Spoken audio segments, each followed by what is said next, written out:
Welcome everyone to another edition of Play It Through. On this edition, it's Felix the Cat, brought to us by Hudson Soft. Felix the Cat is a fun action platformer based on the cartoon Cat of the early 1900s.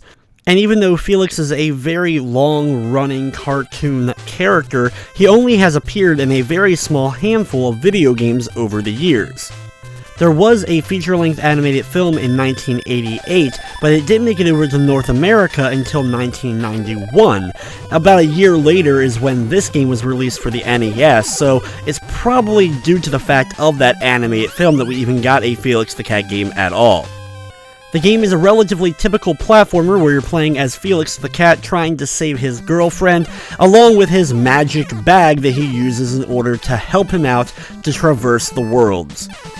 When playing as just normal Felix, you're unfortunately armed with only one weapon at your disposal in order to punch enemies and take them down. However, also, Felix can only be hit one time and he'll end up losing a life. But the key to surviving and making Felix the Cat a more interesting platformer overall is by collecting the Felix heads. All throughout, the Felix heads kind of work like a coin would in other platformer games, but by collecting 10 of them and then grabbing a heart that ends up spawning from it, you will transform Felix. Once you transform Felix into another magical form, if you collect 10 more and then another heart, you'll transform into even more powerful of a form. Once you are maxed out in your most powerful form, though, you have to worry consistently, no matter which form you are, with the magic meter that is located in the upper left corner, where it currently just says magic. But once you get a magic ability, it will then display hearts. You'll have 10 hearts, and they slowly count down after the game has slowly been progressing. The more time that goes off the clock, the less hearts you will end up having, and if you run out of hearts, you will actually de-transform back into one of your earlier forms. You'll also be downgraded if you end up running into an enemy in a more powerful form. But the good thing is you can actually regain your hearts by once again collecting 10 of the heads and then picking up another heart. Transforming in each of the worlds, though, will also change you, because not only do you have a couple of different magical forms as Felix, you can also get vehicles this way, and depending upon the level that you're in, will then determine what are the vehicles that you end up getting to use. There's a total of 9 worlds with multiple levels in each, with 8 of the 9 worlds containing a boss battle for Felix at the end of them. There's only one world in World 8 where you will not be facing a boss at the end of it. The magical bags that are scattered throughout the levels will usually transport you into kind of a bonus area where you usually can collect a bunch of more Felix tokens and usually level up or power up. For example, here, we're able to power up and get into the car form.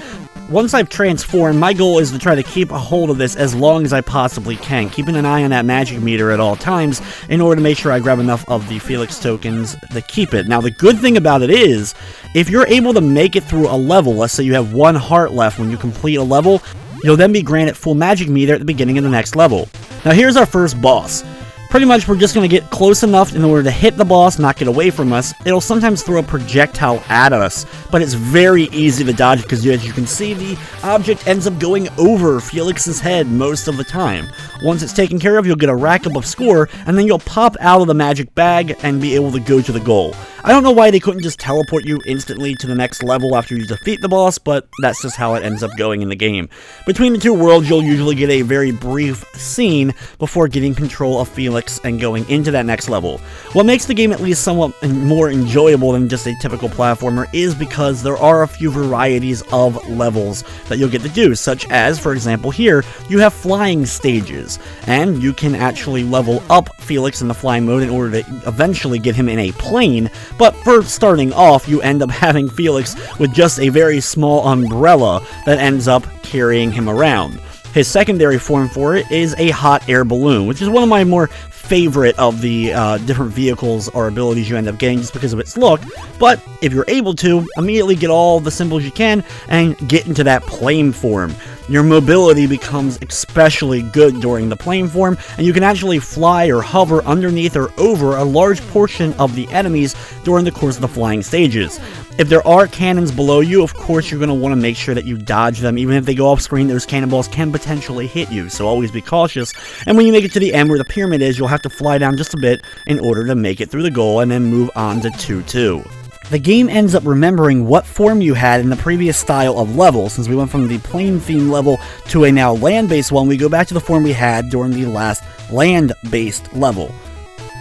After collecting another heart here, though, we do upgrade to the tank. Now, the tank is really cool. It allows us to move not only quickly, but also has a nice cannon shot. The only issue with the cannon shot, though, is sometimes it can actually go over some of the enemies because of the arcing pattern that it ends up firing out. And because of that, it can be difficult to hit some guys. So you always want to make sure that you make contact and you've actually hit the enemy enough before you end up attempting to go where they are or try to go past them.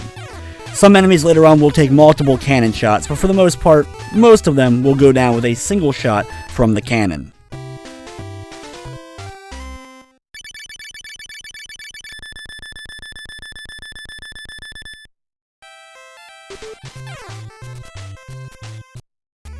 2-3 continues inside of the pyramid, and watching out, of course, you have to go over a couple of these things. There's a few up and down moving platforms, but for the most part, you don't gotta really worry about them. Just keep heading on over to the right. Now right here, you can drop between these two enemies here to go to another little bonus area where we can refill up our magic meter, or you could transform depending upon what version of Felix you currently are, though. When you come out of that, though, you have to be very careful. There is a water pit right there. You may accidentally fall down into it, and then there's a little bit of a maze area here.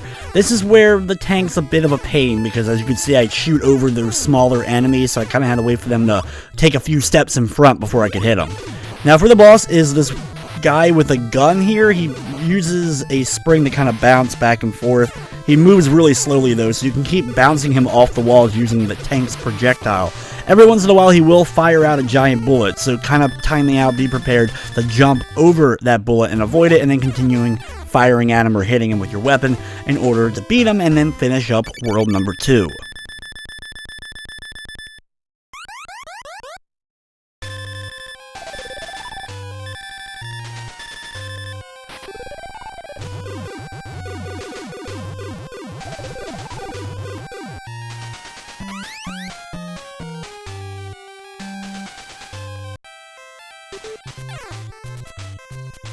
After a brief cutscene, we are in World 3, and it's a forest-themed tree level.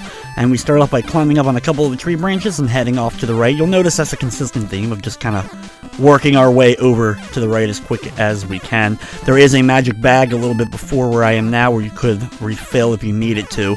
But as long as I'm able to kind of complete the level within a good amount of time, sometimes I don't even have to worry about grabbing hearts along the way in order to refill that magic meter. Be careful on a couple of the up and down moving clouds so that I can jump across some of these bigger gaps, even using the tank. Jump up here, making a nice shot in order to hit this thing, and then finish up the level.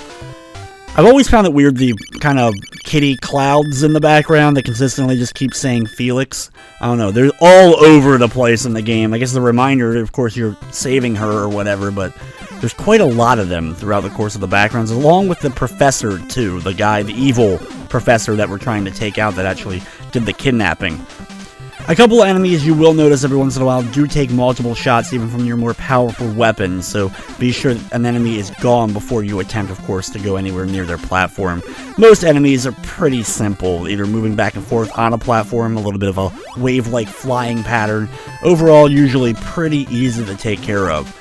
Milk bottles will drop randomly, of course, as you've been noticing throughout the course of the run here, and you can pick them up if you want to for extra bonus points, as you can see your score and the game's current high score, which there is no battery backup, so once you reset the game, that score will end up resetting, along with your life count in the lower left, the word Felix, your Felix tokens, and the amount of time you have left in order to complete the stage.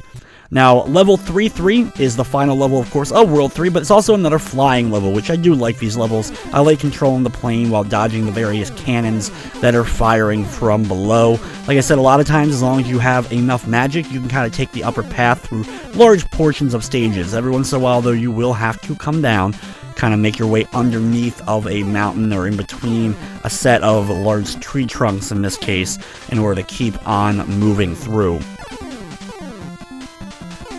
Any bird or anything that may get directly in your path, you can take out, thankfully, with the nice fire from the plane itself. Always look behind you, because there are a few times where cannonballs could actually end up following you.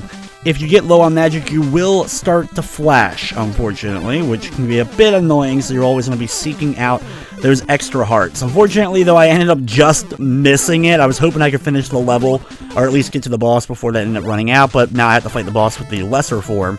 You have this robot that's flying up and down on the right side. He does throw projectiles, but it's pretty easy to kind of sink underneath of him. Either be right above or right below him, depending upon where he is in his path, so that you can avoid the projectiles, and then keep launching out yours in order to keep hitting him and finish up the stage.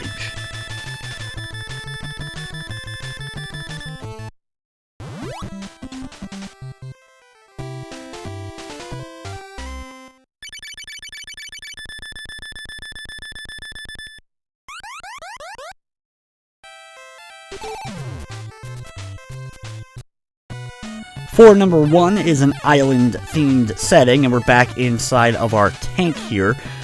And we are back in our tank form, as it's a ground-based level.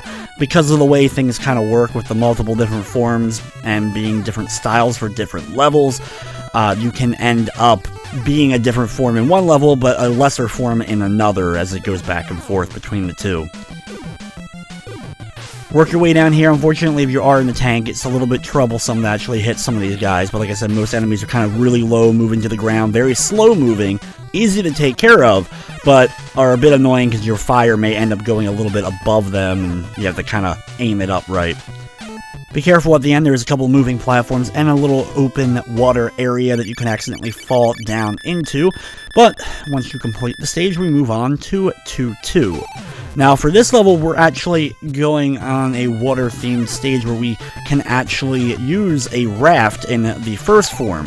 However, once you level it up, you will turn into a dolphin form, which is kind of one of the cooler forms for sure that you end up getting as Felix. Now, you don't really go underwater all that much, but you can traverse on top of the water as well as on some of the platforms that you're dealing with as well. Even in the dolphin form, you can kind of easily move across the land. You don't end up getting beached as the dolphin.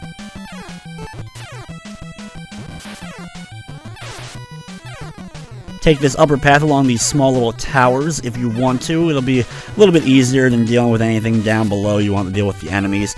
Be cautious, because even when you're in the dolphin form, you kind of like, when you land in water, as you see, you kind of go down because of the weight of your character. And because of this, you may accidentally sink too far and end up running into an enemy below. Once again, unfortunately, with the magic meter, I don't get enough of the heads. That's my own fault for not paying enough attention and trying to collect enough of the Felix tokens. But even as this form, it's really not too much trouble in order to keep on moving and get through the stage. It is a relatively lengthy stage for what it is as well.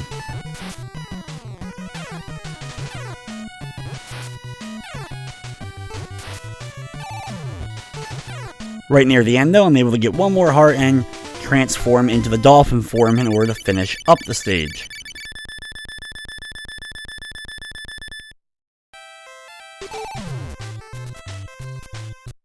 Now, 4-3 is the first of the completely underwater levels. Usually underwater levels are some of my favorite in games, just because they're usually more relaxing or, to me, interesting. Some people aren't big fans of these styles of levels, but I always have been in platformers and the like. Just like we saw in the previous stage, there are multiple different forms for you to turn into. You start off in your base form, of course, as soon as you enter it, which allows us to have the boxing glove in order to punch. We don't have to worry about, like, oxygen or anything like that. Thankfully, that's one thing in platformers. There are a few out there that get annoying with the oxygen underwater, but thankfully here with Felix, he has his scuba gear on, so we don't have to worry about that. When we transform, we actually get on top of the back of a turtle, which is pretty freaking awesome. And then we go down to the back at the end in order to face the boss. Now, this boss is similar to the last one we just dealt with, and with him moving up and down on the right wall. We do the same by just kind of moving up and down, either right above or right below him in order to keep hitting him with our projectile, and he'll go down pretty quickly. All the bosses, honestly, in this game are a relative joke. Extremely easy for, you know, gaming standards, especially NES standards.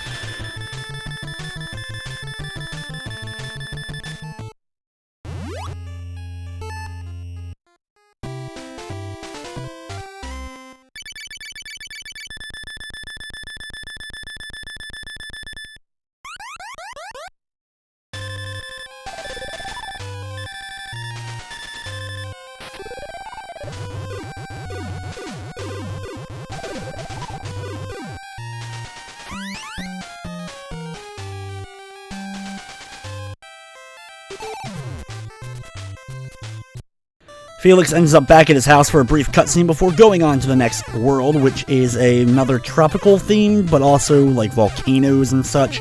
Kind of like prehistoric dinosaur theme overall because of some of the enemies and some of the things you'll be dealing with.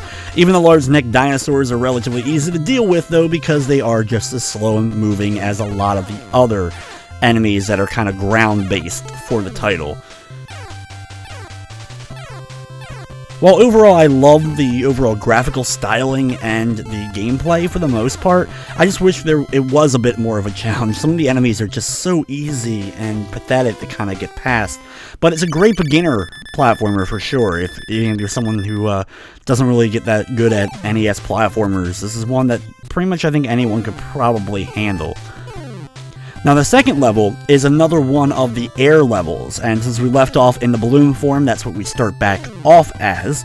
So we have to watch out for projectiles. There's no longer the cannons, but there is basically an enemy shooting them up at us, similar to the cannons, in a diagonal upwards pattern that we will have to watch out from below, and sometimes even from behind us, as they move relatively quickly. Once I'm able to gather enough of the hearts, though, of course I'm going to switch off to that plane form in order to keep moving through the stage. If I hang out near the bottom of the level, I'm able to kind of get past any of the enemies. There's a few little flying guys, but they really aren't anything, and I can kind of breeze my way through until I end up making it to the end.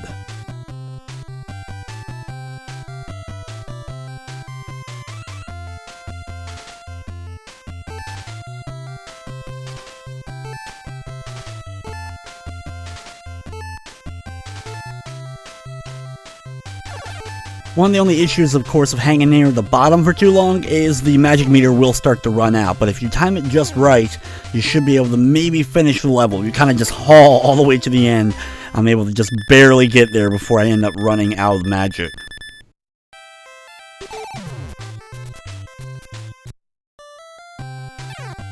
The next level is another one of the ground-based levels. Be very careful hitting the moving platforms here. You can easily, with the tank, take out any of the ground-based guys, and there are some moving up and down platforms, but you can kind of keep to the low ground here and kind of move your way through most of it. After hitting the spring, be very careful. When you make it to that top, that dinosaur's kind of just waiting for you to attack, so like be careful of him. And then as you keep on moving, the hardest part about the level is honestly just falling down to a few of the various pits, but even that, with as big as your vehicle or even just as Felix is, it's usually pretty easy to land on the platforms. When we make it to the boss encounter, it's another one of these enemies with a gun. This time is a clone of Felix. Unfortunately, I'm not as familiar with some of the characters, so I apologize for that. But pretty easy. He moves a little bit quicker than the other guy that we fought earlier with a gun, but either way you can keep knocking him back, jump every once in a while to avoid his bullets, keep him at bay, and he'll soon be done and we move on to the next world.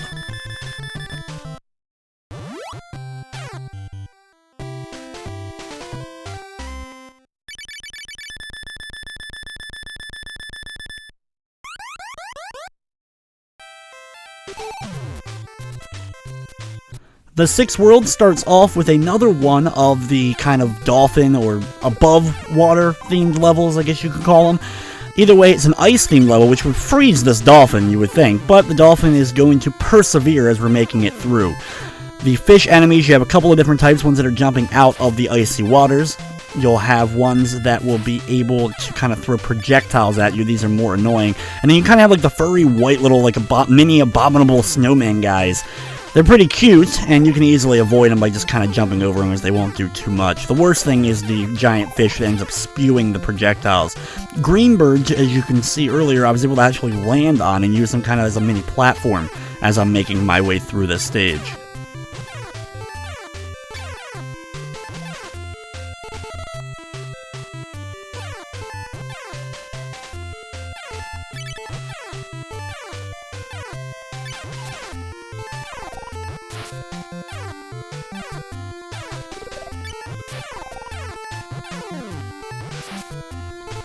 Pick up a heart every once in a while just so that you can make sure you have that full magic meter, as it would run out if you kind of just went through the entire stage without picking up any of them throughout. But it's pretty straightforward, pretty easy in order to get on through and into the next stage.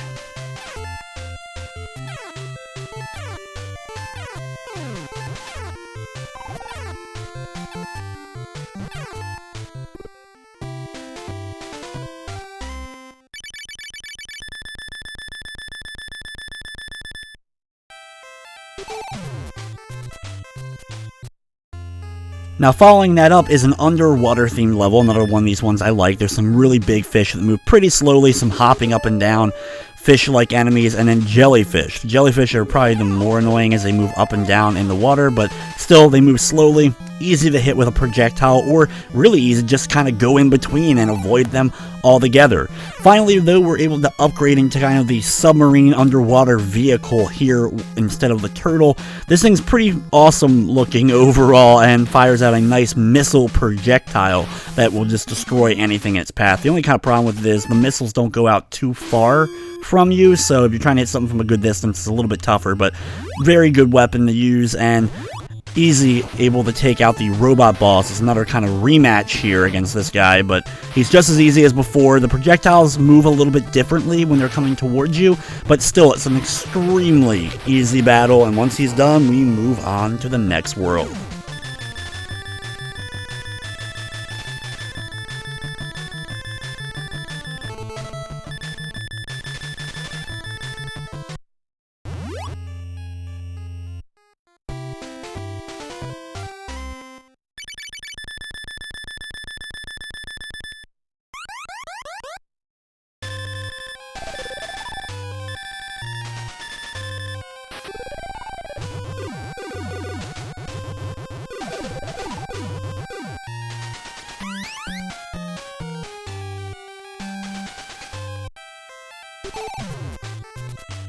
Now, for the 7th world, we're still in the icy themed area, except now we're actually in kind of a normal platforming themed level. There are these big ice blocks with frozen fish in them. One of the tougher enemies to deal with is the giant snowballs that will come rolling down and trying to hit Felix, so have your projectile ready, as you can easily destroy the snowballs, but sometimes hitting them is a little bit difficult. But one of the things that the tank does well is firing in kind of an arc or in a line. That way you're actually able to hit those things even when they're in midair above you. That fire from the tank can actually clear them up right when they're about to land on top of you. Along with underwater levels, ice levels are another one of those ones I've always liked. Usually the music's pretty nice for it, more relaxing tone than a lot of other ones, and I've usually, for the most part, like I said, liked ice levels, though some of them can be a little bit more annoying depending upon the amount of slipperiness there is to the platforms themselves. I go ahead and I stop inside of the magic bag real quick just to grab the tokens and get a heart so that I can refill that magic meter before continuing on. As you notice throughout the course of this level, there isn't as many tokens as there are in some other stages, but it's a little bit harder because of that in order to kind of keep that magic meter full, so I just want to make sure. There's also some pits during this segment with a lot of those giant snowballs coming your way, making it one of the more tougher stages, I guess, in the game, just at least up to this point, because of the amount that's coming at you that you have to deal with.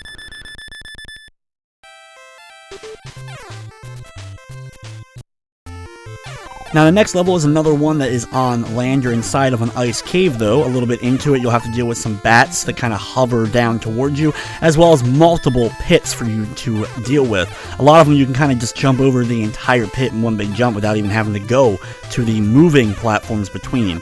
Unfortunately, this bat, which a lot of times the bats end up hitting me during this level because they fly just a little bit low enough in order to actually run into me as I'm kind of speeding my way through. These bats are very annoying, and I recommend kind of just taking them out if possible, but sometimes due to the way they come down at you, it's a little bit hard to do so. The boss here is another one of these machine enemies that kind of will move really slowly towards you. The biggest problem is it throws out giant snowballs that will bounce around the room, and they don't disappear right away. They go over your head, bounce off the wall, and then come back. Eventually they will disappear, but the enemy can get 2 or 3 of these off before you're able to do enough damage to the boss in order to kill it, making it one of the tougher boss encounters. So just be prepared to jump over or make sure that you stay on the ground over some of the snowballs coming your way, and then finish off the boss and move on to the next world.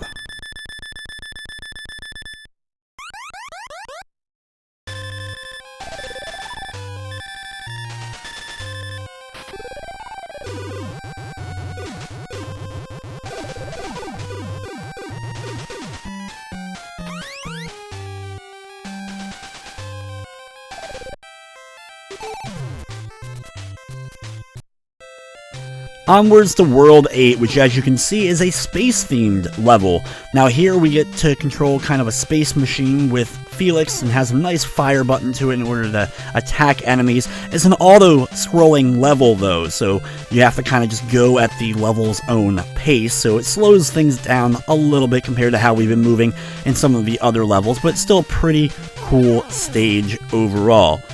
The 8th world of Felix the Cat is also the only world that does not feature a boss at the end of it for us to tackle with.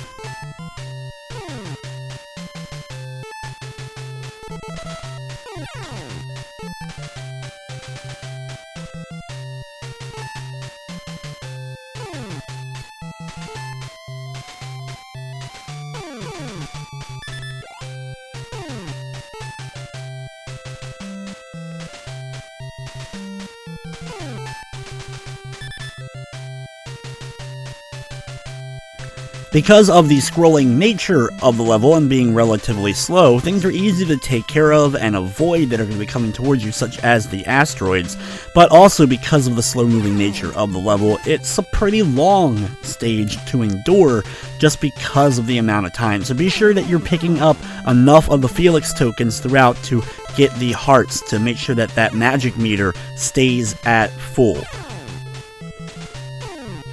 The UFO enemies are probably the harder of the enemies to deal with because not only do they move a little bit quicker than, let's say, the asteroids that are slowly moving your way, they can come in bunches like here, and they also can fire out those projectiles, so always be ready for them.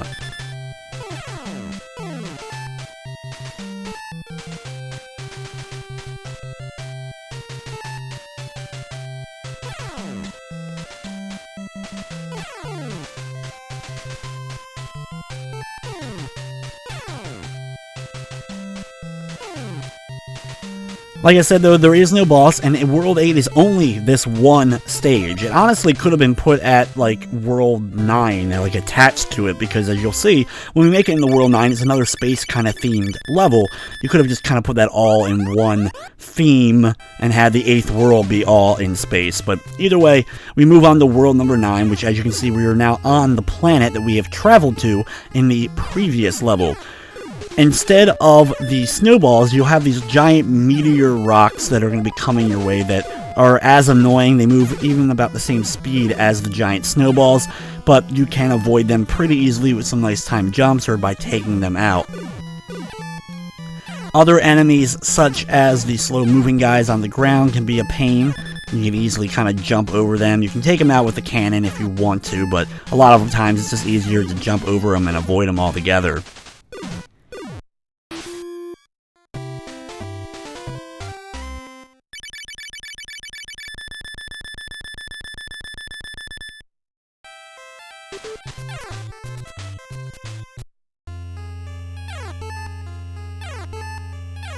Nine 2 is more of the same. It's pretty much an identical level to the one we just did as far as like look and design goes, though it is a different overall kind of set pieces to it.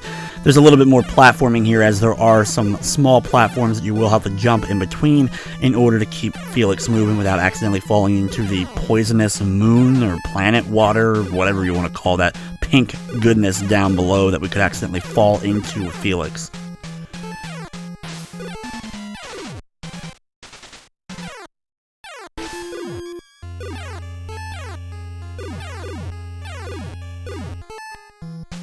Overall, relatively short stage, though, for us to complete, and now we get to move on to the final level of the game. 9-3 is another one of these, like, pyramid-style levels, similar to the one we did pretty early on in the game. The bats are here, though, which are annoying just like they were before, and we want to do our best to try to keep our form up. There's also the evil professor things that are moving up and down the walls that spew out projectiles. They pretty much get in contact with you and then they start flashing a little bit before spewing out something towards you. Take out the enemy before jumping up here and move your way along all these small platforms. Sometimes you'll have to move the moving ones, as there will be stuff popping out of the pink stuff below as you're trying to platform over. Eventually, though, you will come to the magic bag, and it's time for the final boss fight against the professor. Being the final boss fight, it is the toughest of the fights in the game. Go a little bit over to the right, and the fight will begin with the professor coming down in his spaceship. He moves around the room, and you can kind of see the kind of pattern he does, using momentum to his advantage to kind of keep moving. And this will allow you to sometimes have to stay on the ground and can easily keep hitting him as he moves back and forth. Sometimes you may have to move a little bit more than other times in order to avoid him, but overall, still, as long as you have the tank form, this is an extremely easy fight to get through, and once he's destroyed, you can sit back and enjoy the ending to Felix the Cat.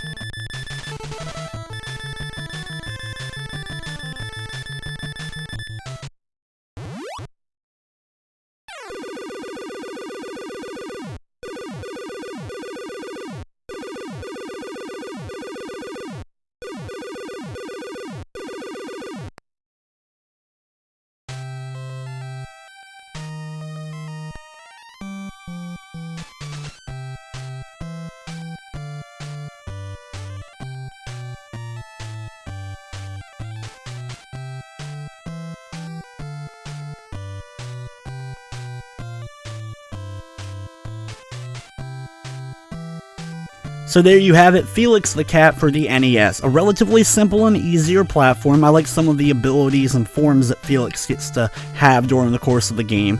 It has an okay kind of soundtrack that goes along with everything. It's nothing that was ever stood out to me as being particularly good. The only real problem the game has nowadays is the fact that it is a relatively harder game to get a hold of. It's starting to creep up pretty good in price as it came out in 1992 near the end of the NES's life cycle.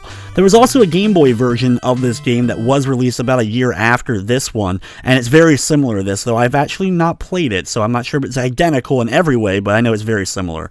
But anyway, guys, that will wrap up this episode of Play It Through. Hey everyone, thanks for watching. If you enjoyed the video, consider giving it a thumbs up or commenting down below. If you enjoyed this Play It Through, be sure to check out the Bart vs. the Space Mutants Play It Through for Game Gear that I did last week, or if you want something a little bit different, the top 10 countdown I did for underwater-themed NES music. Felix the Cat didn't make that countdown, but still has plenty of great music to go along with that countdown. I also need to thank all the members of my Patreon. You guys do keep this channel alive. Their monthly pledges are allowing me to keep doing what I'm doing. If you'd like to help out as well, click the little Patreon button down below and it'll take you and get all that information. But anyway guys, thank you so much for all the support, for watching, and of course I hope you enjoyed.